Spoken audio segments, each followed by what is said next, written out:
Nos últimos tempos, eu tenho aprofundado mais em questões até mesmo ministeriais e eu tenho percebido que algumas das maiores técnicas, algumas das maiores estratégias que as pessoas no mercado, de uma maneira geral, utilizam, elas praticamente todas na Bíblia.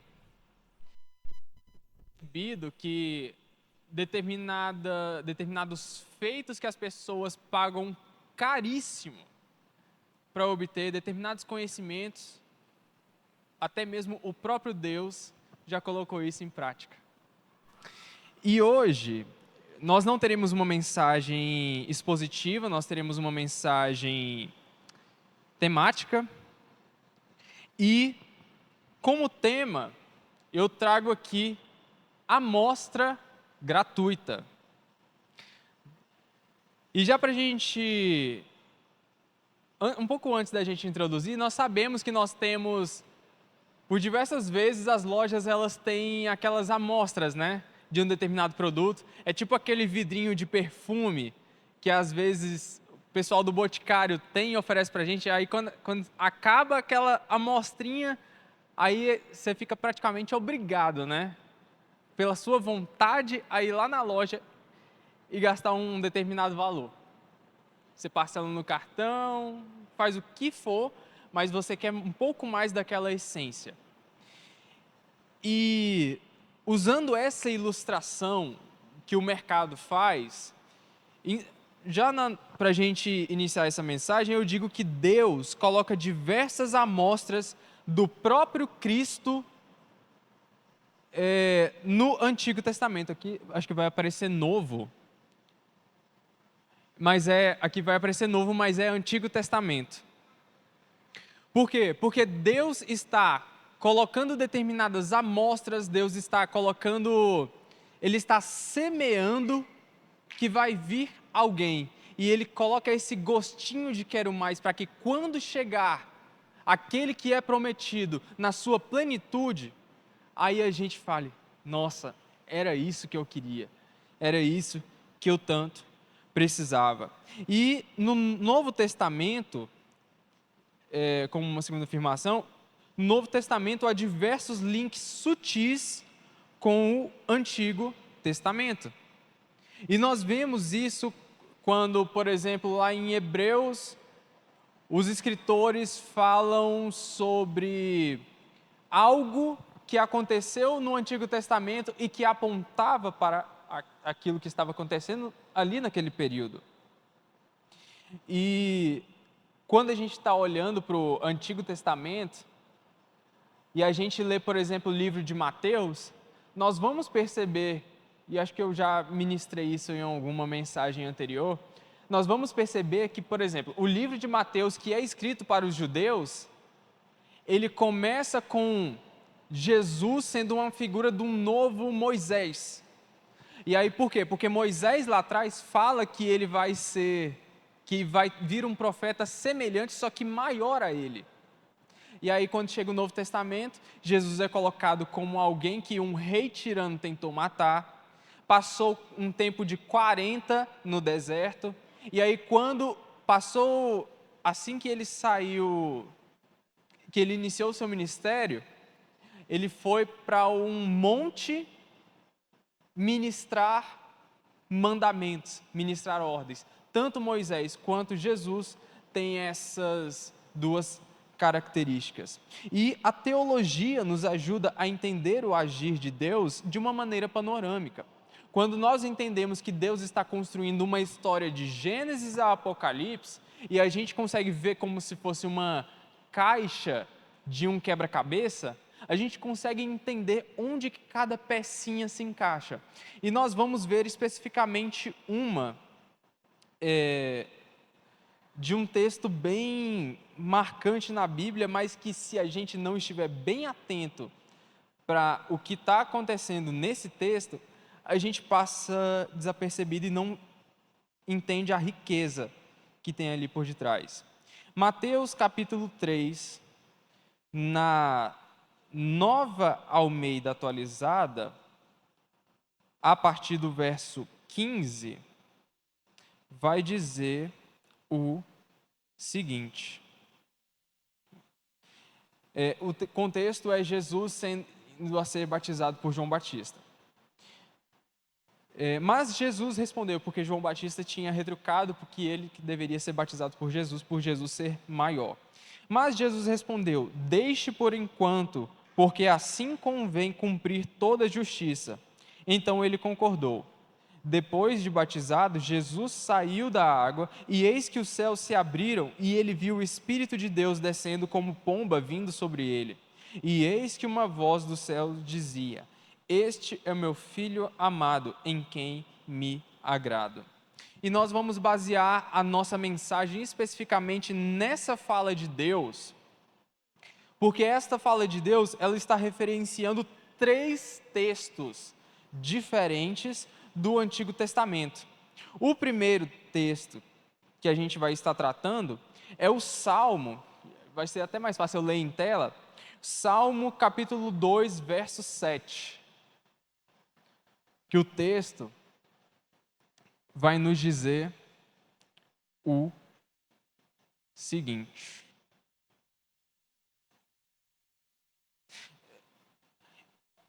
O texto na Almeida Atualizada diz: o rei diz, proclamarei o decreto do Senhor.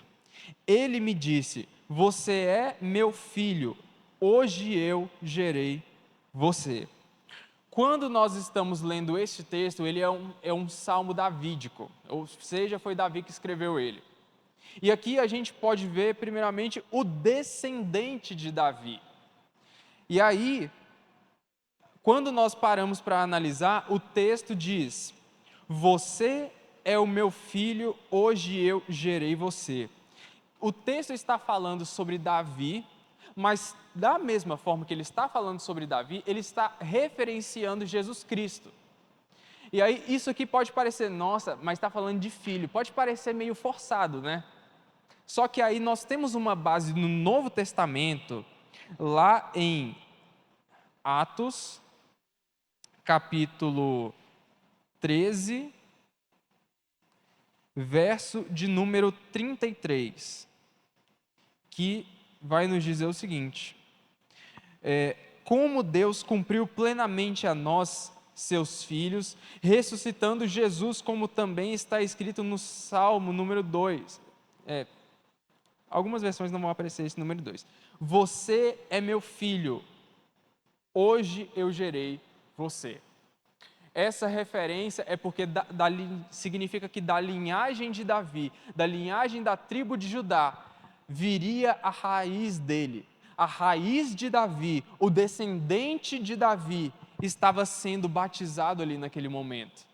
Então, quando nós estamos olhando para esse texto e nós estamos vendo ali, quando Deus está dizendo, este é o meu filho, então é como se Deus estivesse dizendo, aquele prometido que eu fiz, o desejado das nações, ali ó, aquele que eu coloquei uma amostra no Antigo Testamento, eu estou apresentando ele aqui para você na plenitude.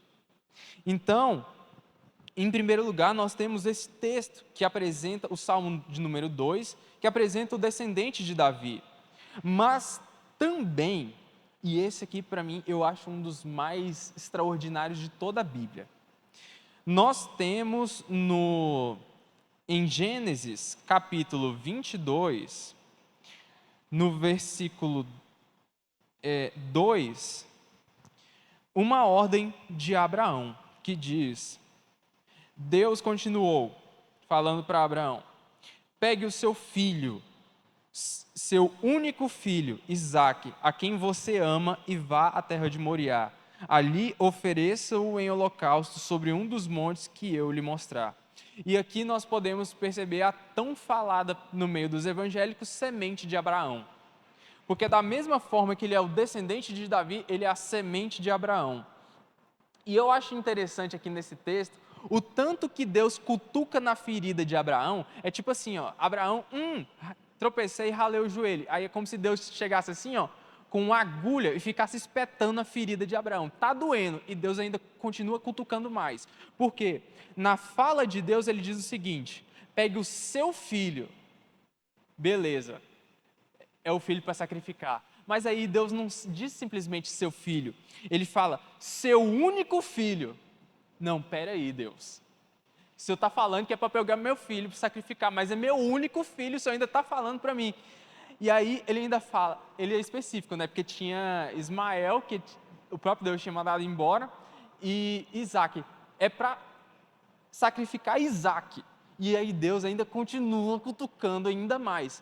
É para pegar o seu filho, o seu único filho, o Isaac, e aí Deus ainda fala, a quem você tanto ama. O filho a quem você ama. E vá à terra de Moriá, ali ofereça em holocausto sobre um dos montes que eu vou lhe mostrar. O detalhe é que quando Deus está falando ali no período do batismo, Deus não está dizendo, este é o meu filho. Não, ele não diz simplesmente isso. Mas este é o meu filho amado. Porque se a gente for analisar que esse texto, que essa passagem de Isaac está representando Jesus, a gente vai ver Jesus descrito ali de forma ilustrativa do início ao final dessa passagem. Porque quando a gente para analisar essa semente de Abraão, nós percebemos que quem fez o sacrifício do filho amado não foi Abraão. Porque lá, partindo para o verso de número 8, é dito o seguinte: Abraão respondeu, Deus proverá para si o cordeiro para o holocausto. Holocausto, meu filho. E os dois seguiam juntos. Tem até um verso anterior, me lembrei dele aqui agora.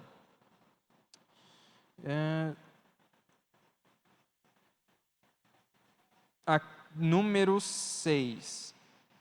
O verso de número 6, ele traz um segredo bem interessante desse paralelo. Abraão pegou a lenha do holocausto e colocou sobre Isaque seu filho. Ele, por sua vez, levava nas mãos o fogo e a faca. A gente sabe que a faca era um instrumento que era para sacrificar Isaque. Mas e o fogo? Onde que Abraão iria colocar o fogo? Abraão iria colocar o fogo lá em Isaque, beleza. Mas o que ele ia acender diretamente no corpo de Isaac? Não.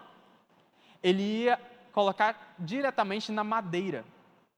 E aí que vem o maior segredo desse texto, que mostra que esse texto é diretamente um apontamento ali, que Isaac é uma figura de Cristo.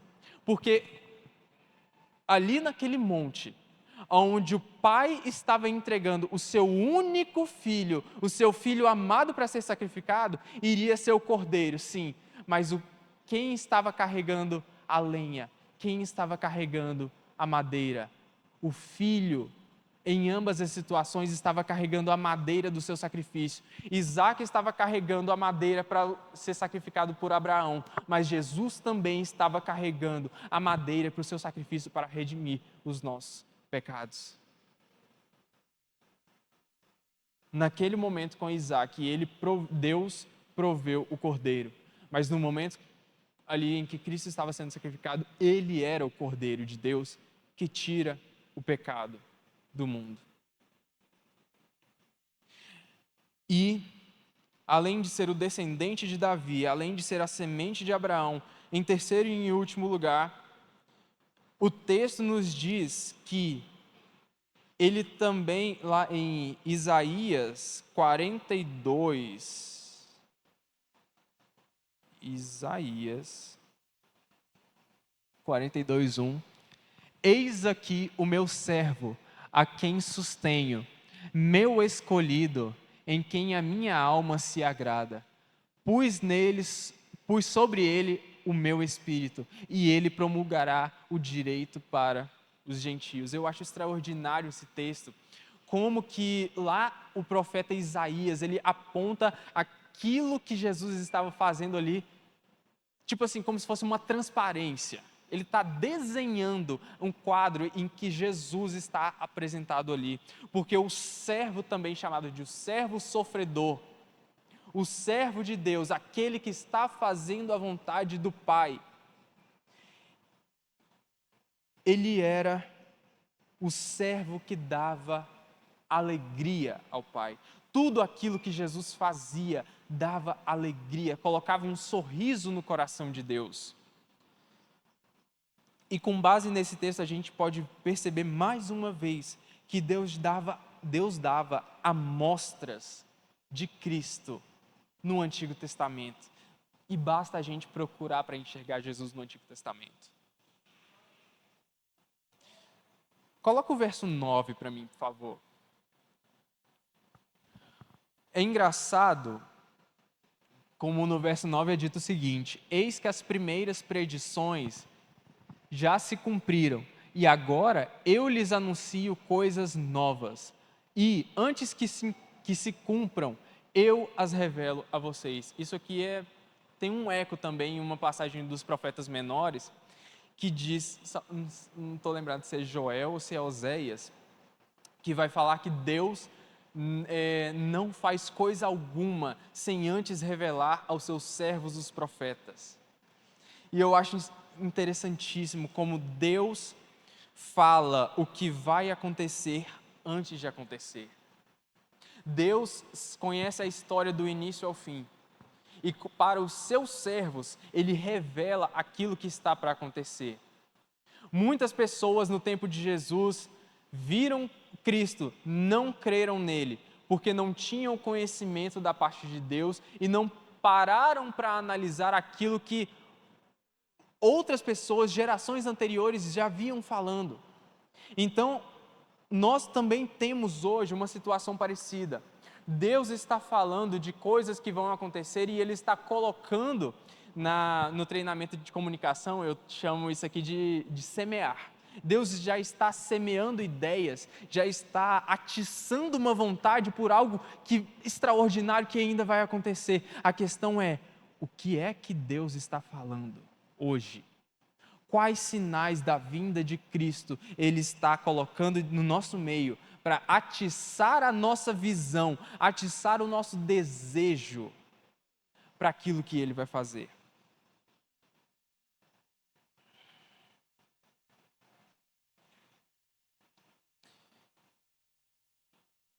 Naquele tempo, no momento em que Jesus estava sendo batizado, o Pai falou: este é o meu Filho amado, em quem eu me alegro.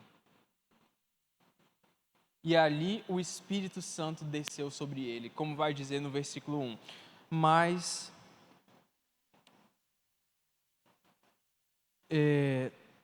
já para a gente caminhar para o encerramento dessa mensagem, eu digo que o mínimo nós precisamos nos atentar, porque o mínimo mover do agir de Deus deve ser percebido como extremamente importante. O agir de Deus que parece pequeno, o agir de Deus que aos nossos olhos parece ser uma coisa irrisória. Nossa, Deus simplesmente está fazendo eu respirar. O simples agir de Deus nas nossas vidas deve ser entendido como algo extraordinário. Porque faz parte da obra grandiosa que Ele está preparando.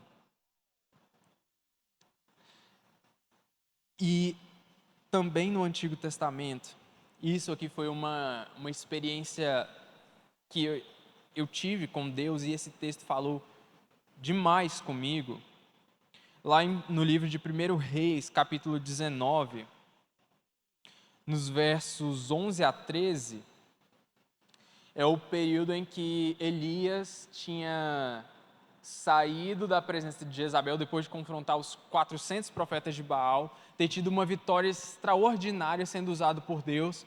E aí, quando ele é ameaçado, depois de um período em que ele estava muito bem, e que aí Jezabel foi um instrumento de Satanás para tentar Elias ali naquele momento, ele caiu. Após um momento de alta na vida dele, ele caiu. E ele correu para se esconder. Ele correu para uma caverna.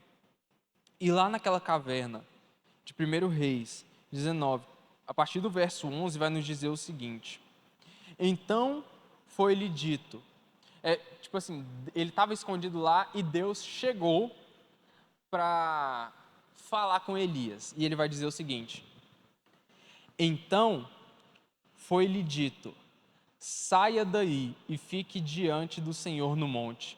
Eis que o Senhor estava passando, e um grande e forte vento fendia os montes e quebrava as rochas diante do Senhor. E isso aqui é interessante. Mas o Senhor não estava no vento. Depois do vento, houve um terremoto, e novamente a frase: mas Deus não estava no terremoto. Depois do terremoto, veio um fogo, mas o Senhor não estava no fogo. E depois disso, veio o som de um suave sussurro. Quando Elias ouviu isso, cobriu o rosto com o manto, e saindo, pôs-se à entrada da caverna. Eis que veio uma voz e lhe disse: o que você está fazendo aqui, Elias? Sabe, irmãos, quando Elias estava na caverna, o texto deixa bem claro que o mover de Deus não estava nos grandes moveres naturais, mas no suave sussurro espiritual. O que Deus tem sussurrado nos dias de hoje? Qual é o plano de Deus macro, plano de Deus geral? Qual é o objetivo de Deus para essa igreja? Qual é o sussurro que Deus tem colocado para daqui a alguns anos para essa igreja? Quais as metas que Deus tem, as ordens que Deus tem colocado para que a gente caminhe em direção a elas, em direção a essas promessas? O que Deus tem sussurrado a nós nestes tempos? Deus falou o Antigo Testamento inteiro, falando acerca da vinda do Messias. Deus fala hoje, tanto pelo Antigo quanto pelo Novo Testamento, de que Jesus ainda virá. E tanto em moveres da Bíblia aqui especificamente, quanto em moveres específicos para nós. Naquela, como eu havia utilizado a ilustração, naquela caixa do quebra-cabeça que vem a imagem, qual é a imagem que Deus quer projetar sobre a vida desta igreja especificamente? E aí, sabendo qual que é a imagem que Deus tem para essa igreja, fica a pergunta para nós: onde que se encaixa a peça específica da sua vida em relação à obra de Deus? O que Deus tem colocado diante de você, para você, que é o cumprimento da sua parte nesse maravilhoso quebra-cabeça de Deus? Deus tem dado indícios, Deus já tem falado através de amostras qual é a vontade dele para a minha e para a sua vida. A pergunta é: você tem clareza daquilo que Deus tem colocado diante dos seus caminhos?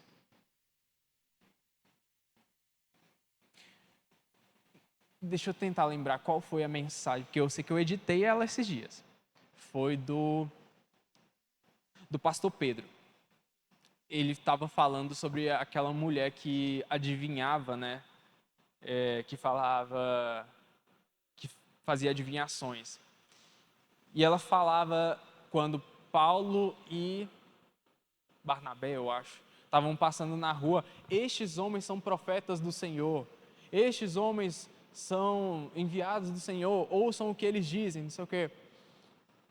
Eles tiveram discernimento para saber que o espírito que estava falando ali não era um espírito que vinha da parte de Deus, que sabia os oráculos de Deus, mas era um espírito maligno que estava ali para atiçar o orgulho de Paulo e Barnabé. Nós precisamos saber nos dias de hoje quais são os espíritos que têm falado conosco. E qual é a obra que Deus quer realizar através da minha e da sua vida.